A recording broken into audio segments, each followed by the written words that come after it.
My dad yelled at me and said I wasn't important anymore. He didn't want me in our house ever again. My fiancé John backed him up. I left home crying right after finishing high school. My name's Amy. Now I'm 36 years old and work as a farmer. It's been 18 years since I left home. I've spent more time living my own life than I did with my family, and that makes me feel emotional. We used to live in a city. My dad worked in an office and my mom stayed at home. We were a family of 4, including my older brother. My parents always favored my brother because he was the firstborn. He got better food and fancier presents. He'd brag about it and make me feel small. Sometimes I felt really lonely and wished for attention, but my parents never changed, so I stopped trying. The big change in my life happened during the summer of my second year in high school. My brother was busy studying for a tough college entrance exam, hoping to get into a really good university. His practice test scores were bad, so he was always stressed out and took it out on me whenever he could. My parents treated him like he was fragile, being super careful with him, while I got stuck with all the household chores that left me no time to study. Even though I was doing better in school than my brother, they wanted to bring my grades down to make him feel better. It didn't make any sense. Around that time, one of my teachers told me about a program where students could go experience life on a farm for a few days.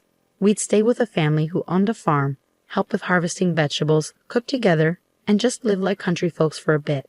Despite my family troubles, I decided to join the program. But my dad said, farming is only for people who can't get better jobs, and my mom laughed at me saying, "Are you crazy? You want to do manual labor and get all dirty?" But I didn't listen to them and used my own money to sign up. It was the first time I stood up to my parents, and it turned out to be a great decision. For me, who really wanted love from my family, it was an amazing experience. Working outside in the fresh air of the countryside felt so good, and I finally felt the warmth of a real family. The oldest son in that family, John, was just a year older than me, the same age as my brother. But John was nothing like my brother. He was kind but strong, got along well with his parents, and treated me nicely too. John's parents were really gentle, and even though I was only there for 3 days, I cried a lot when it was time to leave. John's mom cried too, and she said, "You can come back anytime." I promised I would. They said they didn't use their phones much, so I started writing them letters regularly.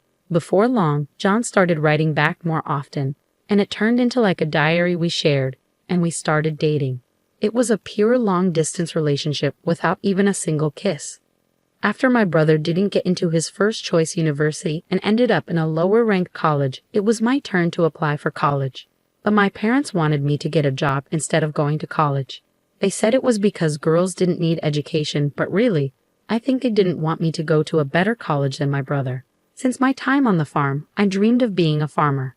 I could have become one without going to college, but John was in college, so I decided to go too and study a new kind of farming.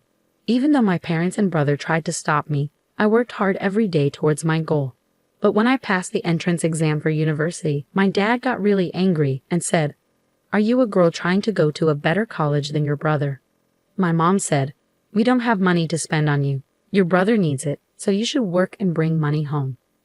My parents' hurtful words left me feeling alone and sad, and after a big fight, I decided to cut ties with him completely. John came to get me from home, and his parents, who were now my in-laws, helped pay for my college. I ended up going to college, and 4 years later, I married John. I didn't speak to my parents or brother during college, but when my in-laws said, we should at least tell them about the wedding, we went to my childhood home for the first time in 4 years. It was summer, after graduation, and a busy time for planting, so we couldn't visit earlier. We all had tanned faces from working outside, but my parents and brother made fun of us. My mom asked, "How old are you now? You must be poor to work outside and get so dark." I felt so embarrassed. "Please stop, Mom," I said quietly, but she didn't listen. My brother smirked and said, "Smart people like me make money with our brains. If you're stuck doing manual labor, it means you're not very smart." I felt sick, and my in-laws' smiles disappeared. My husband spoke up, saying, "We're proud to be farmers, and we work hard." My dad laughed in a mean way and told me, "From now on, you're a stranger to us. You're marrying a farmer who works hard for a living. We're going to pretend you don't exist. Don't come to us for money. We don't want to see you anymore."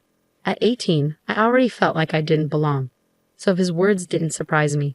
But it still hurt, especially with my in-laws and John looking at me with sympathy.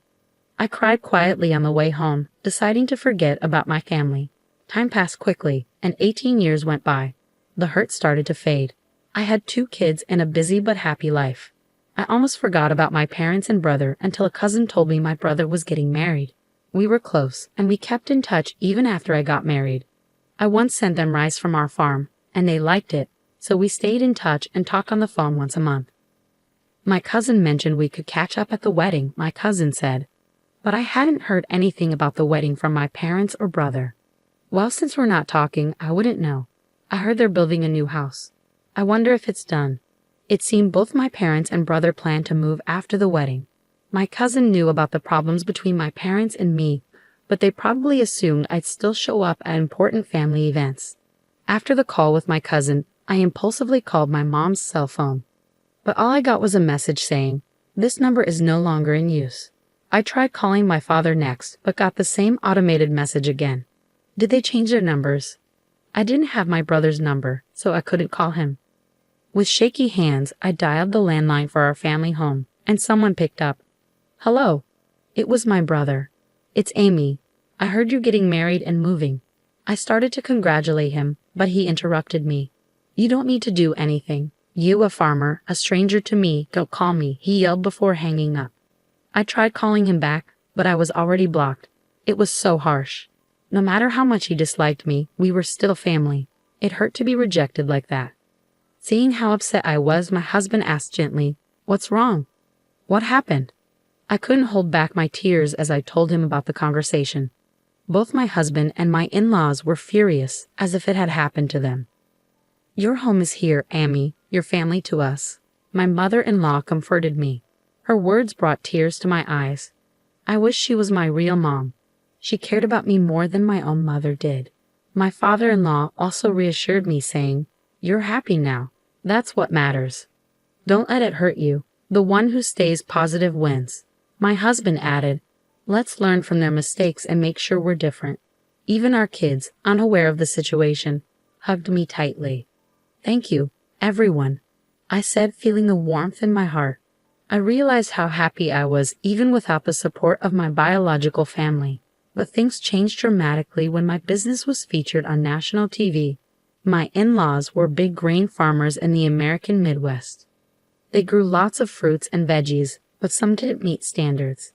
I studied food business in college and figured out how to sell the produce that wasn't perfect. I started an online business selling jams, juices, and pickles made from those fruits and veggies. With support from the local farmers union, my business became a hit. Moms loved our safe, homegrown food, and seniors enjoyed the homemade pickles. I hired young women who, like me, married into farming families and unemployed young people. The business grew to $5 million. Our success story got covered on TV. After the TV show aired, we were bombarded with calls from all sorts of people. We got orders, questions, offers for deals, and requests for interviews. Both the company phone and my personal cell phone wouldn't stop ringing. So when I got a call from an unknown number, I answered without thinking. To my surprise, it was my brother. I figured he must have seen the TV feature and heard about my success. But without much of a hello, he said, "I'm thinking of starting a business. Can you lend me some money?" "Excuse me?" "Absolutely not," I replied firmly, feeling even more resolute. I coldly rejected his request and hung up. But he called again. "Stop arguing and give me the money. If a woman like you can start a business and make money, I'm sure I can do it too," he shouted relentlessly. "That's not how someone asking for a loan should act," I responded, baffled by his confidence. It was ironic because he was the one who had called me a stranger, just a simple farmer. Ignoring his request, I asked something that had been bothering me. "By the way, who decided not to tell me about the move?" Obviously it was me, my wife. She's a city girl, you know. The moment I mentioned you, she suggested we cut ties. So that was the reason. I didn't want to hear more, so I hung up and blocked his number. It seemed like my brother's wife, whom I'd never met, had a similar attitude to my brother and parents. Realizing that my brother had seen me on TV probably meant my parents had too. A few hours later, I received another call from an unknown number, but it turned out to be my father. "Why are you in charge? Did you take a man's job?" he demanded. I replied, well, both John and my father-in-law are deeply involved in the farming business, so it's only natural. In fact, large-scale consolidation has become advantageous for somewhat larger farms. My father-in-law is the president of the local agricultural association, and John has incorporated his share as an in-law and is now the president of that corporation. Perhaps my explanation convinced him because then he asked, why haven't you been in touch? Feeling stunned, I replied, you're the one who disowned me. I'm ending this conversation now. And I hung up and blocked his number. A few minutes later, my mother called. Why won't you lend money to your brother? You're making $500 million a year, aren't you? Send money home. We're your real family. Have you forgotten all we've done for you, raising you up? Give us at least $300 million, or at least $250 million. My mother was the most aggressive of all. Even though the business earns $500 million, that's the total revenue after paying for expenses and employee salaries. I barely have anything left over. I exaggerated a bit, and my mother instantly shot back, you're lying. That can't be true. Feeling increasingly frustrated, I couldn't believe my mother's persistent demands for money. I wondered if she had any shame. I'm not going to send you any money, whether I have it or not.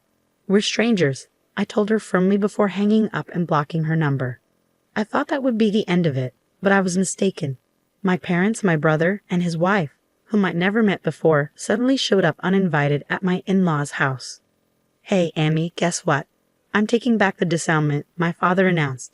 I was shocked at their desperation for money. My mother-in-law couldn't believe what was happening.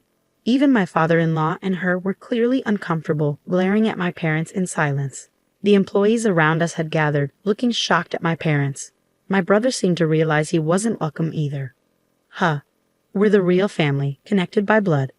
We deserve a share of your earnings too, he insisted. The woman with him, presumably his wife, nodded along in agreement. I was livid. No, that's not how it works. Even though we share blood, there's been no emotional connection. You treated me like a stranger and abandoned me, I said, feeling the old wounds of being rejected by my biological family reopening. Tears threatened to spill again. Just then, John came and stood by my side. Amy is part of our family now. Even if you haven't disowned her, we're perfectly happy without you. Please leave, he said firmly, defending me. The employees joined in, criticizing my parents together. We're with Amy. How dare you, they exclaimed in unison. As I thought, this is my true family, I felt a deep sense of happiness. But my brother's anger was growing. Shut up, you country bumpkins. You're all uneducated trash. Aren't you supposed to obey us quietly? He raged. But John calmly responded, actually, both my father and I are Ivy League graduates, and Amy graduated from a prestigious agricultural university, revealing our educational background. What? With degrees from top universities, why are you farming? My brother exclaimed in disbelief.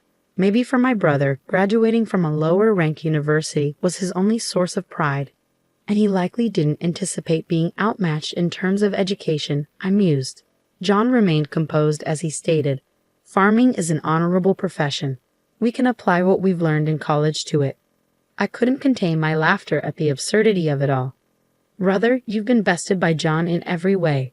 I chuckled, feeling a sense of relief wash over me. Realizing I had been too fearful of my brother and parents, I spoke up firmly. Let me make this clear one last time. We are strangers now. Pausing briefly, I adopted a polite tone. Therefore, I cannot lend or give money to strangers. Please leave. If you cause trouble or act violently, I will call the police and take legal action. I asserted our separation unequivocally. My in-laws and husband moved closer to me, ready to shield me from any harm my parents and brother might try to inflict. I was deeply touched, feeling genuinely cared for. The employees also joined in, shouting at my parents, "Get out of here. Go home." My parents, brother, and sister-in-law left with resentment in their eyes, unable to argue further and only able to retreat. Later I heard from my cousin that my brother and parents tried to get rich quickly by starting a business with borrowed money instead of asking me. But their arrogance led to a major failure. Now they're on the brink of bankruptcy, but I've cut ties with them, and I have no intention of getting involved anymore. As for me, my work is thriving, and I'm surrounded by my true family, supportive in-laws, a loving husband, and wonderful children. I'll cherish each day, enjoying the happiness of life.